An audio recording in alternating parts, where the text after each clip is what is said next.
Herald case में Rouse Avenue की special court ने कह दिया कि ये मामला तो सुनने लायक भी नहीं है।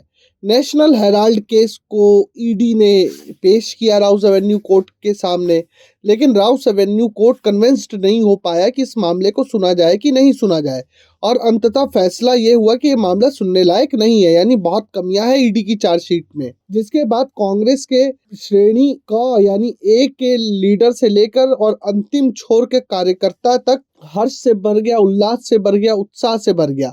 इसी क्रम में कांग्रेस के राष्ट्रीय अध्यक्ष मल्लिकार्जुन खड़गे कहते हैं कि नेशनल हेराल्ड का फर्जी केस राजनीतिक बदले और द्वेष की भावना से किया गया है। स्वतंत्रता सेनानियों के इस अखबार को बीजेपी सरकार मनी लॉन्ड्रिंग जैसी चीजों से जोड़कर बदनाम कर रही है। फैसला न्याय के पक्ष में आया है, सत्य की जीत हुई है।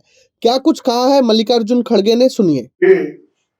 जो उन्होंने नेशनल हेराल्ड के नाम से केस डाला और इस उद्देश्य से ये लोग ये कर रहे हैं कि एक पॉलिटिकल वेंडेटा, एक द्वेष के दृष्टि से ये केस किया जा रहा है और उसके कारण क्या है उन्होंने बताया। अब ये पेपर आज का नहीं, 1938 में फ्रीडम फाइटर्स ने एक पेपर को एस्टेब्लिश किया कि आजादी दिलाने के लिए, लेकिन ये लोग आज मनी लॉन्ड्रिंग, सीबीआई ऐसे एजेंसीज को उपयोग करके हमारे कांग्रेस नेताओं को बदनाम कर रहे हैं। खासकर गांधी फैमिली को उन्होंने सताने के लिए ही ये केस डाला है, नहीं तो इसमें कुछ नहीं है और कोई एफआईआर नहीं है। कोई प्राइवेट पर्सन एफआईआर डालता है, उसके ऊपर एक कार्रवाई करते हैं और आज इस दृष्टि से कहा जाएगा कि जो चीज में कोई दम नहीं है उसमें दम भरने की कोशिश करके हर एक को हरासमेंट कर रहे हैं।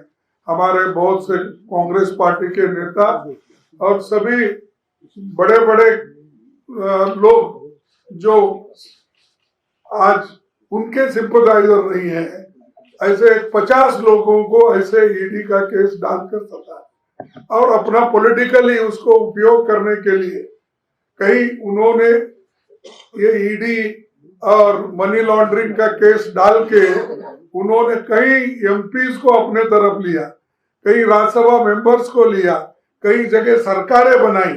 ये सारी चीजें वो किए हैं और आज फैसला न्याय के सत्यमेव जयते हमारा एक ये है स्लोगन, उसके तहत आज ये आया है।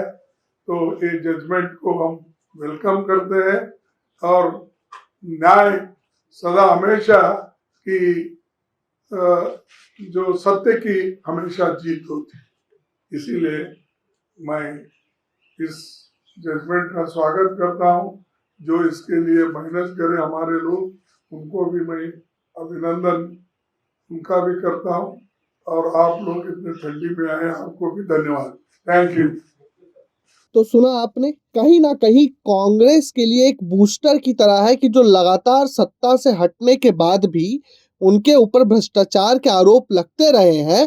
कांग्रेस ये बात अब जनता के बीच स्थापित कर सकती है कि सत्ता पक्ष की तरफ से उनके ऊपर नकली केस बनाए जा रहे हैं। अब आपका क्या मानना है जरूर बताएं। Bureau report, प्रजाहित।